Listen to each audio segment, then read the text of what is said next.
वाले हैं क्लास 12 का हिस्ट्री का सेकेंड चैप्टर जिसका नाम है राजा, किसान और नगर। इसके जो क्वेश्चन है आज हम पढ़ने वाले हैं। ओके, हमारा पहला क्वेश्चन क्या है? तो पहला क्वेश्चन है अभिलेख किसे कहते हैं। अब क्वेश्चन ये है कि अभिलेख किसे कहते हैं, तो अभिलेख होते क्या है। ठीक है, तो अभिलेख उन्हें कहते हैं जो कि किसी कठोर सतहों पर खुदे हुए होते हैं। ठीक है, चाहे वो सतह मिट्टी की हो, पत्थर की हो, बर्तन की हो, इन सब की सतहों पर वो क्या होते हैं, खुदे रहते हैं। और अब इन्हें बनवाता कौन है? तो इन्हें वो लोग बनवाते हैं जो अपने विचार या अपनी उपलब्धियाँ मतलब किसी राजा ने कोई क्षेत्र जीत लिया है या फिर कोई का विचार है तो वो उसे लिखवाना चाहता है, तो वो क्या करता है, अभिलेख बनवाता है। ओके, अब हमारा अगला क्वेश्चन है अशोक के अभिलेख किन किन लिपियों में लिखे गए थे। कई बार पूछते कि अशोक के जो अभिलेख थे वो किन किन लिपियों में लिखे गए थे। तो अरामाइकल लिपि, यूनानी लिपि, खरोष्टी लिपि, ब्राह्मणी लिपि, इन सब में लिखे गए थे। लेकिन सबसे ज़्यादा जो अभिलेख प्राप्त हुए वो किस में हुए? ब्राह्मणी लिपि में प्राप्त हुए हैं। ठीक है, और बुक में जो जिक्र है वो भी खरोष्टी और ब्राह्मणी लिपि का ही किया गया है। अगला क्वेश्चन हमारा ये बनता है कि मुद्रा शास्त्र से क्या अभिप्राय होता है। अब मुद्रा शास्त्र क्या होता है? तो मुद्रा शास्त्र आपको पता होगा कि वो होते हैं जो कि क्या करते हैं, मुद्रा का अध्ययन करते हैं कि वो किस प्रकार से बनी है, उस पर क्या क्या लिखा हुआ है, वो कौन सी लिपि में लिखा हुआ है। इन सब का अध्ययन करने वाले को हम क्या कहते हैं? इन सब का अध्ययन करने वाले को ही हम मुद्रा शास्त्र कहते हैं। ओके, अब हमारा क्वेश्चन है मेगास्थनीज कौन था। तो मेगास्थनीज के बारे में हमें 3 बात याद रखनी। पहली है कि वो एक यूनानी राजदूत था। दूसरा ये कि वह कब आया था, तो ये चंद्रगुप्त मौर्य के दरबार में आया था। कई बार क्वेश्चन आता है कि ये किन के दरबार में आया था, तो ये चंद्रगुप्त मौर्य के दरबार में आया था।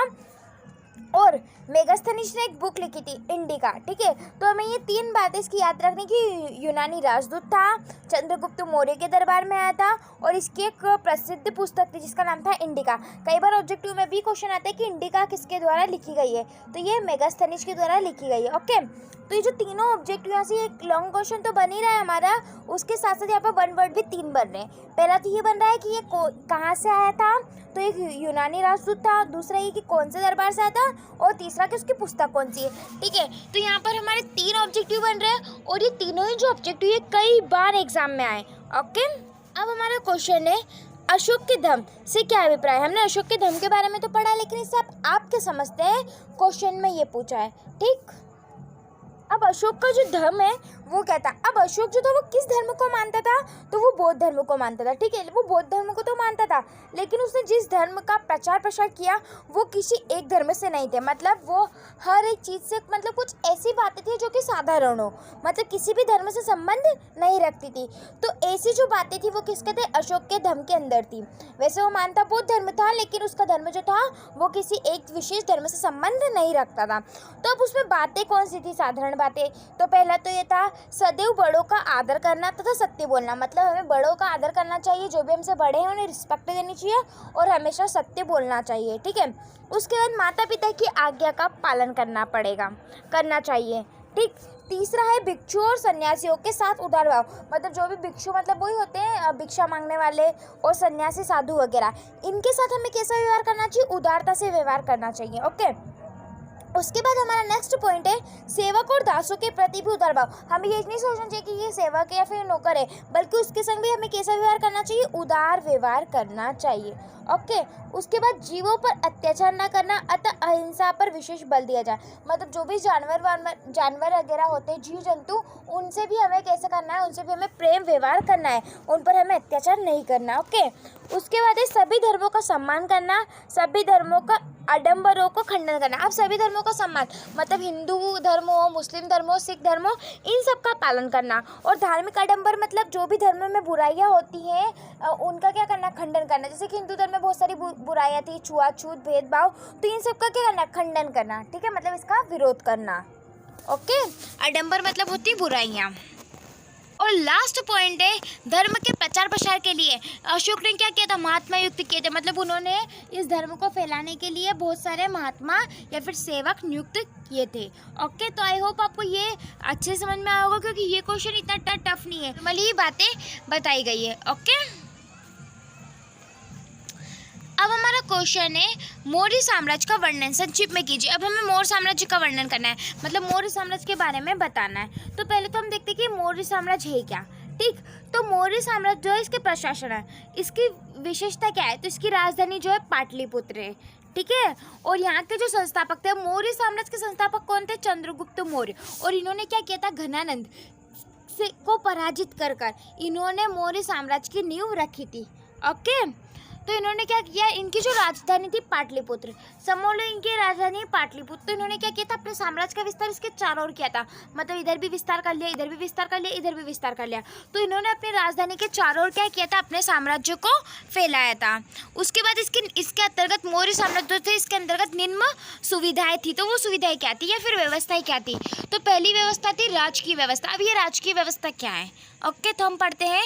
मौर्य साम्राज्य में राजा का शासन होता था, मतलब मौर्य साम्राज्य जो था वहाँ पर शासन राजा का होता था, ठीक है। और राजा ही साम्राज्य का प्रधान होता था, उसके पास सारी शक्ति राजा के पास होती थी।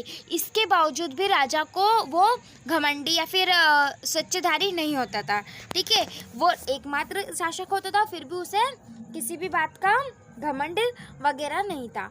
उसके बाद है मंत्री परिषद। अब मंत्री परिषद क्या थे? तो जो चाणक्य थे, अब चाणक्य कौन थे? तो चंद्रगुप्त मौर्य के मंत्री, ठीक है, मतलब चंद्रगुप्त मौर्य के गुरु भी कह सकते हैं हम चाणक्य है। इनका कहना था कि साम्राज्य का एक पहिया होता है, सम्राट जो होता था, मतलब जो राजा होता था वो तो साम्राज्य का एक पहिया है, लेकिन दूसरा पहिया, अब दूसरा पहिया इन्होंने किसको बोला है? मंत्री परिषद की आवश्यकता होती थी, ठीक है। इसलिए ही इनके कहने पर ही क्या हुआ? मौर्य साम्राज्य में मंत्री परिषद की व्यवस्था क्या की गई, ठीक है। जो कि राजा को उसका काम क्या होता था? जो कि राजाओं को क्या देता था? आदेश देता था या फिर परामर्श देता था, ठीक, मतलब सही गलत की पहचान करना राजा को बताता था। अब है राजकीय केंद्र। अब राजकीय केंद्र क्या होते थे? तो मौर्य साम्राज्य के प्रमुख राजकीय केंद्र थे, कितने? 5 थे, जिनमें से एक तो उसकी राजधानी पाटलिपुत्र थी, दूसरा उज्जैनी, तीसरा तक्षशिला, स्वर्णगिरी और तोसली। ये तो थे, ये क्या थे? राजनीतिक केंद्र थे। उसके बाद आता है सैन्य व्यवस्था। अब सैन्य व्यवस्था में भी जो चंद्रगुप्त मौर्य, उनकी सैन्य व्यवस्था कैसी थी? चतुरंगी सी। चतुरंगी का मतलब उसमें पैदल सैनिक भी थे, घुड़सवार भी थे, अश्व सैनिक भी थे, हाथी भी सम्मिलित थे, ठीक है। और इनकी सेना काफ़ी बड़ी थी, और इसके पीछे चंद्रगुप्त मौर्य की कुछ ना कुछ तो महत्वाकांक्षा रही होगी। ओके, उसके बाद लास्ट हमारा पॉइंट है न्याय व्यवस्था। अब ये न्याय व्यवस्था क्यों है, ठीक? तो मौर्य साम्राज्य में चाणक्य के परामर्श पर बनी न्याय व्यवस्था थी। इस न्याय व्यवस्था के मूल्य तत्वों को आज भी सभा, संसद, संसार का अनुसरण करते हैं। मतलब ये भी जो न्याय व्यवस्था है ये भी चाणक्य के कहने पर ही की गई थी, और न्याय व्यवस्था ऐसी थी जहाँ पर न्याय होता था, और कहीं ना कहीं ये आज भी उपस्थित है, ठीक है। मतलब मौर्य साम्राज्य से हमने कुछ ना कुछ सीखा है, और वो आज तक हमारे संसार में क्या है? वर्तमान में है। ओके, अब हमारा क्वेश्चन आता है अभिलेख। शास्त्रियों को किन समस्या की सूची बनाए? मतलब अभिलेख जो होते थे उनमें शास्त्रियों को कौन कौन सी समस्या होती थी, हमें ये। तो अभिलेख जो होते थे वो तो मिट्टी पे या फिर किसी बर्तन या पत्थर पर खुदे हुए होते थे। तो इसमें क्या हमें प्रॉब्लम आती थी कि अभिलेख कभी कभी तो उसके जो अक्षर रहते थे, उस पर जो उत्कीर्ण रहते थे वो हल्के हो जाते थे, मतलब साफ ढंग से नहीं दिख पाते थे, ठीक है। और कभी कभी तो बहुत सारे जो अभिलेख होते थे वो नष्ट हो जाते थे, तथा नष्ट होने की वजह से उन पर जो भी लिखा हुआ होता था वो क्या होता था? मिट जाता था, ठीक। उसके बाद हमारा अगला पॉइंट है अभिलेख शास्त्रियों को अन्य समय समस्या यह आती थी कि वह भाषा को समझना मुश्किल होता था। आपको पता है कि हड़प्पा सभ्यता में जो लिपि का यूज़ किया गया था वो चित्रात्मक थी, लेकिन उसे अभी तक नहीं पढ़ा गया, तो भाषा को समझने में भी क्या होती थी? इन्हें मुश्किलें आती थी। ओके, उसके बाद हमारा नेक्स्ट पॉइंट है अभिलेख शास्त्रियों अनेक अभिलेखों को जब जांचते थे तब तो उन्हें अधिकतर अभिलेख टूट जाते थे। मतलब जब वो अभिलेखों को देखते थे तो तब क्या होता था? अभिलेख जो होते थे वो टूट जाते थे। ओके, अब जैसे कि हमने ऊपर पढ़ा था कि अभिलेख लिखवाता था कौन था? तो अभिलेख वो लिखवाता था जो कि अपने बारे में अपने विचार या फिर अपनी उपलब्धि लिखवाते थे। तो वैसे ही राजा भी अभिलेख लिखवाते थे। तो इसमें राजा की क्या होती थी? अच्छाई लिखी होती थी, क्यों? क्योंकि इसे जो बनवाता था वो राजा ही लिखवाता था, ठीक है। मतलब इसमें बुराई नहीं होती थी और इसमें अच्छाई होती थी, जिससे पता नहीं चलता था कि वास्तविक स्थिति जो है वो किस प्रकार की थी। ओके, अब हमारा क्वेश्चन है अशोक के महान सम्राट था और उसकी उपलब्धियों का वर्णन करना। मतलब हमें पता है कि अशोक एक महान सम्राट था, लेकिन उसने क्या क्या प्राप्त किया हमें ये बताना है, ठीक है। आपको पता है कि अशोक जो था वो मौर्य साम्राज्य का एक महान शासक था।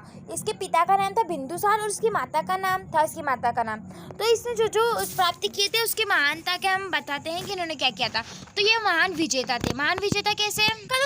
क्योंकि इसका जो साम्राज्य था उसने इसका विस्तार हिंदू कुश पर्वत से कहाँ तक किया था, विंध्याचल पर्वत तक किया था।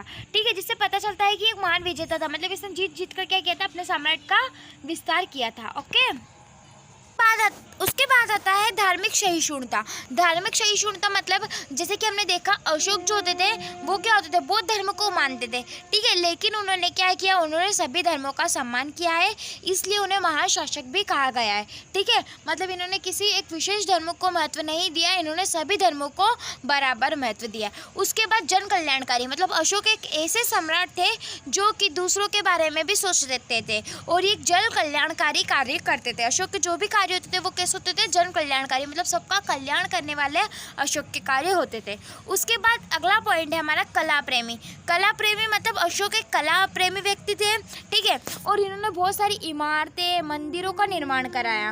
ओके, और अशोक ने भारत में स्थित, आपने सुना होगा अशोक स्तंभ, ठीक है, इसका निर्माण भी अशोक ने ही कराया था। और ये अशोक स्तंभ कहाँ पर है, तो ये अशोक स्तंभ सारनाथ में स्थित है। ठीक है, तो हमने देखा अशोक ने क्या क्या किया। ठीक है, तो ये महान विजेता थे, धार्मिक सहिष्णुता थे, जल कल्याणकारी थे और कला प्रेमी थे। ओके, तो आई होप आपको पूरा चैप्टर अच्छे से समझ में आया। अब इसके आगे के जो क्वेश्चन है वो हम सेकंड पार्ट में देखेंगे। ठीक है,